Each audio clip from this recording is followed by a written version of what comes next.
Tom Homan just outlined the future of immigration enforcement and potential DACA amnesty. I'm going to discuss his CBS interview. So, Tom Homan was interviewed by CBS this week. It's online. You can see the entire thing for yourself. But I want to discuss the three main things that I got from the interview. Now, the first thing that he was questioned on was whether the downturn in immigration enforcement was going to be permanent and also whether it was intentional.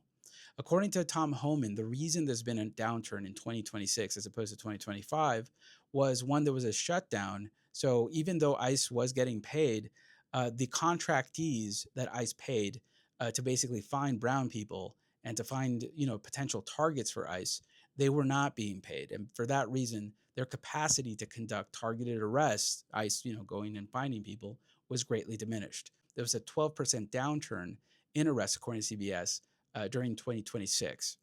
The second reason for the downturn was in Minneapolis, they were no longer needed. Basically, they were. Tom Homan was asked, "Well, why aren't you, doing these big giant measures anymore? That's making the news." And what he cited was, "Well, in Minneapolis, they're finally playing ball and they're cooperating with ICE, allowing people into their jail cells to pick up people that were undocumented. So they're not depending on CBP roving patrols as much anymore." During 2025, Greg Bavino was conducting a lot of roving patrols using CBP, just looking for brown people. According to Tom Homan, that's not the case anymore, at least not as many as there used to be, because they're still happening. And CBP is no longer going into the interior as often to conduct roving patrols, and that's why it's not making the news anymore. Now, number two, he was specifically questioned about immigration reform. He says that he doesn't believe there's going to be massive immigration reform because Congress is too divided. He says he's never seen it that divided. But when asked specifically about DACA Dreamers, this is what he said: "I'm not going to get ahead of the president on that. The president is talking to various members of his cabinet. There is a discussion going on. I'm involved with some and not others. I'm not going to get ahead of the president on this." That is what he said in the interview. I wanted to write it down.